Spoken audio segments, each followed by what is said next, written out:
I'm joined by broadcaster Kel Richards, Sky News contributor Evelyn Ray, Liberal Senator Holly Hughes and contributor Joe Hildebrand. Welcome all. Lovely to be here. Let's start with a growing speculation of a May election. The budget has been set for March in the 2025 sitting calendar, but Labor MP Tim Ayers tried to bat away suggestions. This points to a May election on Sky News this morning. There's been some pretty feverish speculation about this because we released the parliamentary calendar in October. Now, that is something that we've said that we want to do, is bring out the parliamentary calendars early. That's a good thing, gives people a bit of clarity about next year. It adds nothing to what the Prime Minister or the government said about election time.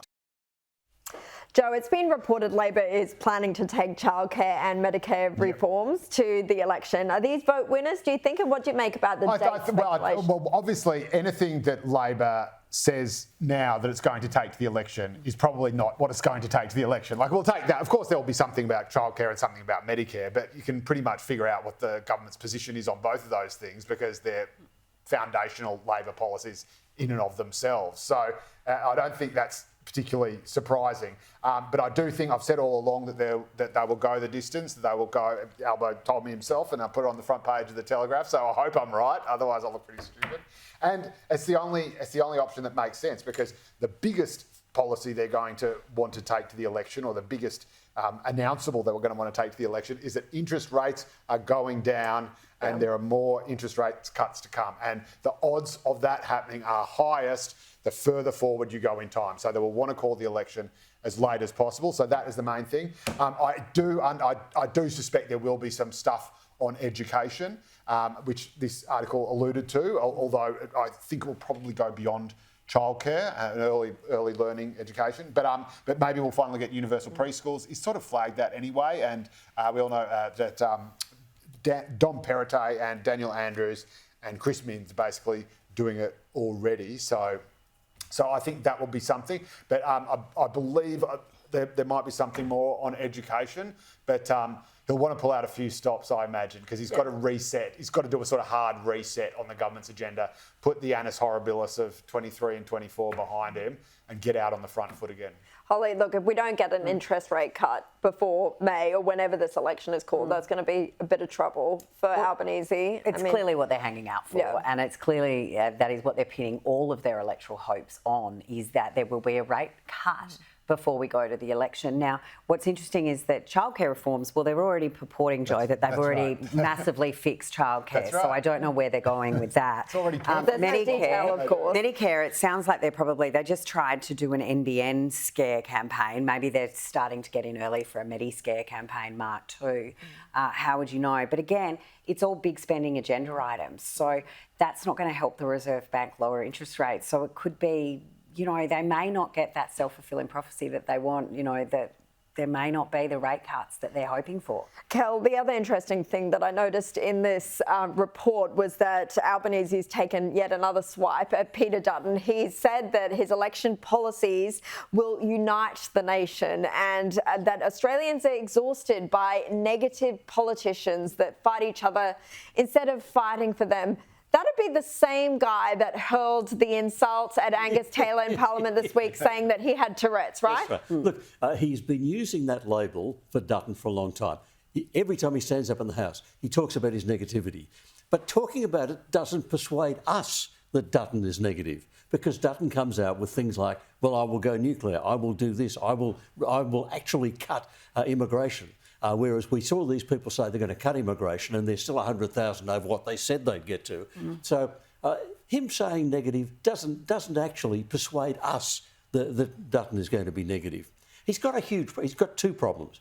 He can't go for the small target thing. He did in 2022, played the small target. Yes, I come from the socialist left, but trust me, I'm not Scott Morrison and I'm a safe pair of hands. And then on the night he was elected, he said, except that I will implement the entire Uluru Statement in full. So he can't play the small target. He's got to come out with policies, whether they're about childcare or education or anything else. He's got to have policies. And for an incumbent government, that's the problem of, if it's so good, why aren't you doing it now? It's the Kamala Harris problem. Yeah, and Evelyn, we'll talk a bit more about The Voice in a moment, but he did Please spend. don't. Oh, I'll be coming to you on this one, Joe, and reminding everyone. honey, it's coming. You Too picking soon. the Sit wrong in. button. But Evelyn, it is a bit rich that he spent so long, much of his first year as a first-term government, focusing on the referendum, which was heavily divisive, now criticising others for being divisive and saying that he's going to unite us all. Yeah, I think that, hypocrisy stinks no matter who does it. And unfortunately, I think all spectrums of politics, unfortunately, in Australia right now is so divided and everybody's sort of being hypocritical, like the whole Albanese and Tourette's thing. Like, I personally, as an Aussie with a sense of humour, like, I wouldn't be offended, but they've made the rules, obviously, and clearly. So it's like, well, if you're going to make the rules, then it should apply to you across the board. But, he says, I think Albanese came out and said that he wants an ambitious second term. It's like, well, you couldn't even get your first ambitions of that. So it is Remember like the $275 coming off all our power bills? Yeah, I well, that's know. supposed to kick in. But Kick it is in like the next year. Kamala Harris thing in the US, where it's like she's coming out saying every decision that Biden made over the last 4 years, I had a part to play, all the big decisions, but I'm going to do things better. And then you ask her, what are you going to do better? And she says these things, but then it doesn't make any sense. And I guess it doesn't make sense in this context either, because he's been in power. What has he actually done? And I think at the moment, Aussies just want someone that they can trust. And I know it's hard with politicians, but I think whoever can come across like they're going to deliver on their promises will likely win. And he's broken a few of those. To do my few. Anne of Green Gables, Pippi Longstocking, naive and everything. First-term governments are already really wobbly. Like they always make lots of mistakes. And Trump did pretty good. And the question is, John Howard said, well, he didn't get elected to a second term. So, but as John Howard says, they say about John Howard, I should say, he made every mistake under the sun, but he only ever made it once. And what reassures me about Albo and this government is that it has made a lot of mistakes, but has not yet repeated any of them. So it is learning from them. But so only one referendum. That's right. We're not going to have another referendum. Okay. Only one figure on energy rebate. I think it's too early to make that call. He made the Andrew Giles appointment. That was a big mistake. He didn't take him out of the ministry. He gave him another ministry to stuff up. He does make the same mistake twice. He got him out of the ministry that he stuffed up. So. To stuff up another one. He's making the same mistake I'll give $100 twice. to anyone who can even name the ministry he's in now. That's a good point.